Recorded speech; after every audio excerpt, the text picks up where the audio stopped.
Pakistan cricket team के followers के लिए लेटेस्ट अपडेट यह है कि लंदन में सैम अयूब के स्कैन्स हो चुके हैं और एक हौसला अफजा जो चीज निकल के सामने आई है वो ये कि सैम अयूब की शायद सर्जरी नहीं होगी, सर्जरी के बगैर ही उनका इलाज हो जाएगा और वो जल्द फिट हो जाएंगे। आज जब सैम अयूब अपना चेकअप करवा के बाहर निकल रहे थे तो अजहर महमूद ने वहां पर लंदन में लोकल मीडिया से सिर्फ 1-2 मिनट के लिए ही बस चलते हुए बताया कि सर्जरी की जरूरत नहीं है, जो कि सबसे अच्छी चीज ये है, जो कि एक तरह से पाकिस्तान क्रिकेट टीम के फैंस के लिए और स्पेशल सैम अयूब के जो फॉलोअर्स हैं उनके लिए एक खुशी की बात है कि ठीक है उनकी इंजरी जरूर है, उनके टखने का फ्रैक्चर जरूर है, लेकिन सर्जरी से वो बच जाएंगे। और अगर उनकी सर्जरी नहीं होती है तो इसका मतलब यह है कि सैम अयूब चैंपियंस ट्रॉफी के लिए पाकिस्तान को दस्तयाब हो सकते हैं, लेकिन पाकिस्तान को जल्दबाजी नहीं करनी होगी, एहतियात के साथ इस इंजरी को लेके आगे बढ़ना होगा। और जल्दबाजी के अंदर हमने पहले भी देखा जब शाहीन शाह अफरीदी 2022 के अंदर अपने घुटने की तकलीफ का शिकार थे तो तब जल्दबाजी के अंदर उनको T20 वर्ल्ड कप खिलाया गया था और फिर वो फाइनल में जो MCG में हुआ था इंग्लैंड के खिलाफ उसमें वो अपने ओवर्स भी मुकम्मल नहीं कर सके थे और उसका पाकिस्तान को नुकसान भी हुआ था। तो जल्दबाजी पाकिस्तान को नहीं करनी होगी। हां, अलबत्ता यह है कि चैंपियंस ट्रॉफी से पहले अगर वो फिट हो जाते हैं, मुकम्मल तौर पर मैच फिटनेस उनकी हो जाती है तो उनको पाकिस्तान को खिलाना चाहिए।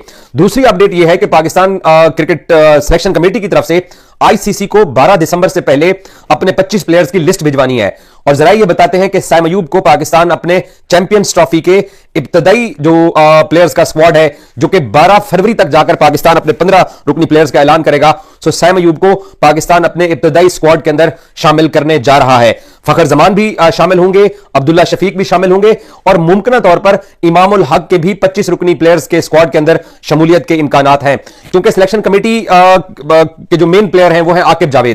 जावेद अब से थोड़ी देर पहले उन्होंने लैंड किया है लाहौर के अंदर और यकीनी तौर पे कल का दिन वो रेस्ट करेंगे और परसों शायद ये बैठक होगी पाकिस्तान सिलेक्शन कमेटी की, क्योंकि पाकिस्तान ने वेस्ट इंडीज के खिलाफ अपने टेस्ट स्क्वाड का भी ऐलान करना है, जो कि 2 टेस्ट मैचेस पाकिस्तान मुल्तान में वेस्ट इंडीज के साथ तकरीबन 1.5 हफ्ते बाद खेलने जा रहा है। सो अब सबसे अहम चीज यह है कि क्या पाकिस्तान को सैम अयूब के साथ उजलत का मुजाहरा करना चाहिए, उनको किसी भी सूरत के अंदर पाकिस्तान को जल्दी से फिट करके चैंपियंस ट्रॉफी के अंदर मौका देना चाहिए, नहीं देना चाहिए। मेरा जाती ख्याल यह है कि आपका एक मैच है 19 फरवरी को जो कि न्यूजीलैंड के खिलाफ खेलना है, 23 फरवरी को आपने इंडिया के खिलाफ खेलना है और 27 फरवरी को पाकिस्तान ने बांग्लादेश के खिलाफ पिंडी में खेलना है। तो ये 3 मैचेस हैं, इन 3 मैचेस के अंदर भी अगर हम इंतजार करते हैं तो वो भी फायदेमंद होगा। अगर जरूरत पड़ती है, अगर वो फिट हो जाती है मुकम्मल तौर के ऊपर, तो फिर आप अगर सेमीफाइनल के लिए क्वालिफाई करते हैं तो आप उनको फिर सेमीफाइनल में चांस दीजिए, वरना आगे बहुत क्रिकेट है, हमें उजलत का मुजाहरा नहीं करना चाहिए। बट मैं देख रहा हूं सोशल मीडिया के ऊपर फैंस जो हैं वो बड़ी शिद्दत से चाह रहे हैं कि सैम अयूब पाकिस्तान के स्क्वाड के अंदर होने चाहिए और सैम अयूब अगर होंगे तो पाकिस्तान को एक बेहतर अंदाज के अंदर ओपनिंग स्टैंड मिल सकता है, क्योंकि अब्दुल्ला को हमने देखा वो साउथ अफ्रीका की सीरीज के अंदर कंप्लीटली नाकाम हुआ, ODI सीरीज के अंदर फखर को आपने एक अरसे से बाहर किया हुआ है, इमाम को आप सिलेक्ट नहीं कर रहे हैं। तो ऐसे में पाकिस्तान क्रिकेट बोर्ड का जो मेडिकल पैनल है, आज ये लंदन से रिपोर्ट आई है कि जो लंदन के अंदर स्कैन्स कराए गए हैं वो अब स्कैन्स की रिपोर्ट भिजवाई जाएगी लाहौर के अंदर और लाहौर में पाकिस्तान क्रिकेट बोर्ड का मेडिकल पैनल ये डिसाइड करेगा कि आया सैम अयूब को लंदन के अंदर ही मजीद कुछ अरसे के लिए रखा जाए या फिर उनके लिए जो डॉक्टर तजवीज करते हैं वो वापस आके अपना रिहेबिलिटेशन मुकम्मल करें। इतनी जल्दी भी नहीं करनी चाहिए और अगर क्योंकि सर्जरी की तरफ अब अजहर ने बता दिया है कि सर्जरी की तरफ नहीं जा रहे हैं, तो फिर अगर लाहौर में आकर उनका रिहेबिलिटेशन आप जल्दी से शुरू करवा देते हैं तो मेरा जाती ख्याल यह है कि ट्राई नेशन सीरीज अगर वो मिस भी कर दें और चैंपियंस ट्रॉफी के अगर पहले 1-2 मैचेस में वो नहीं भी दस्तयाब होते हैं तो कोई मसला नहीं है। बहरहाल अब क्योंकि अगले 2 से 3 दिन बड़े अहम हैं, क्योंकि सैम अयूब के आज जो सेंट्रल लंदन के एक हॉस्पिटल के अंदर जो स्कैन्स हुए हैं उनकी अब रिपोर्ट लाहौर जाएगी, लाहौर में पाकिस्तान क्रिकेट बोर्ड का जो मेडिकल पैनल है वो उसका जायजा लेगा और उसके बाद डिसाइड होगा कि आया सैम अयूब को वापस वतन बुलाया जाए या कुछ अरसे के लिए उनको मजीद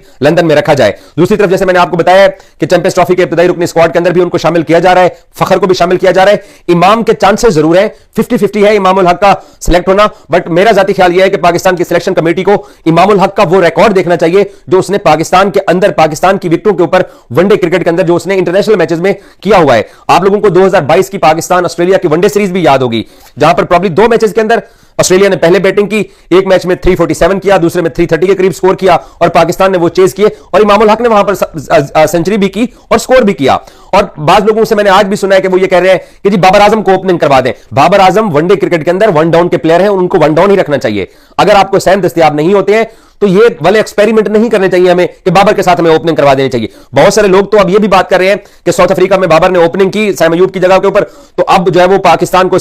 बाबर आजम को टेस्ट मैचेस के अंदर भी ओपनिंग करवा देनी चाहिए शान के साथ, क्योंकि अब्दुल्ला नहीं चले। ये ओकेजनली एक आधे मैच के अंदर अगर जरूरत के वक्त मजबूरी के आलम में आप टॉप ऑर्डर के अंदर या आप ओपनिंग स्लॉट के ऊपर आके ओपनिंग करते हैं, तो उसका यह मतलब नहीं है कि आप जो है वो अपनी सारी जो बैटिंग लाइनअप है उसको शफल कर दें। अब बाबर का भी नंबर आप खराब करना चाहते हैं। ऑलरेडी फखर जमान के साथ हमने व्हाइट बॉल क्रिकेट में क्या किया, वो ओपनिंग स्लॉट का बल्लेबाज था, उसको 4 और 5 नंबर पर हमने खिलाना शुरू कर दिया है। अभी भी एक थॉट ये भी है कि इमाम के साथ या अब्दुल्ला के साथ पाकिस्तान ओपनर जाए, अगर सैम अयूब फिट नहीं होते हैं व्हाइट बॉल क्रिकेट के अंदर, स्पेशली चैंपियंस ट्रॉफी में, तो फखर जो है उसको 3-4 पे रखा जाए। बिल्कुल ऐसा नहीं हमें करना चाहिए। फखर जमान ने हम सब के सामने इंडिया में होने वाले वनडे वर्ल्ड कप के अंदर ओपनिंग स्लॉट के ऊपर बैटिंग की थी और वो रेगुलर ओडीआई ओपनर बल्लेबाज है। हमें जबरदस्ती उसको, अब टी20 के अंदर तो हम उसको नीचे ले गए, लेकिन वनडे क्रिकेट में हमें उसको नीचे ले जाने की कोई जरूरत नहीं है। इसका नुकसान होगा पाकिस्तान टीम को। बहरहाल अच्छी खबर आई है कि सर्जरी से सैम बच रहे हैं। अब पाकिस्तान क्रिकेट बोर्ड का मेडिकल पैनल अगले 102 दिन के अंदर यह क्लैरिटी देगा कि वो लंदन के अंदर ही जो उनका इलाज है वो वहीं पे होगा, बट सर्जरी से बच गए। सो देखते हैं कि अगले 102 दिन के अंदर सैम के ऊपर फर्दर क्या अपडेट। बिस्मिल्लाहिर्रहमानिर्रहीम, अस्सलाम वालेकुम। नाज़रीन कराम, जनूबी अफ्रीका के खिलाफ मैच में टखने की इंजरी का शिकार होने वाले कौमी टीम के बल्लेबाज सैम अयूब की सेहत के हवाले से अच्छी खबरें सामने आ रही हैं। सैम अयूब असिस्टेंट कोच अजहर महमूद के साथ इन दिनों लंदन में इलाज की गर्ज से मौजूद हैं और उनकी एक महर स्पोर्ट्स आर्थो डॉक्टर से मुलाकात हुई है। सैम अयूब के टेस्ट और रिपोर्ट्स का जायज़ा लेने के बाद बताया गया है कि इन्हें टखने की इंजरी की वजह से कोई बड़ा नुकसान नहीं पहुँचा। सैम अयूब ने मुलाकात के बाद बताया कि डॉक्टर्स के मुताबिक इंजरी की वजह से मेरे टखने को नुकसान ज़्यादा नहीं पहुंचा और अब सूरत हाल नॉर्मल है। उन्होंने बताया कि डॉक्टर ने मुझे सीधे पैर जिस पर चोट लगी है वज़न डालने की इजाज़त भी दे दी है। ताहम डॉक्टर ने सैम अयूब को 6 माह तक मुकम्मल आराम का मशवरा भी दिया है, जबकि मज़ीद डॉक्टर्स का एक पैनल रिपोर्ट्स एक्सरे समेत दीगर सूरत हाल देखकर मुस्तकबिल का फैसला करेगा।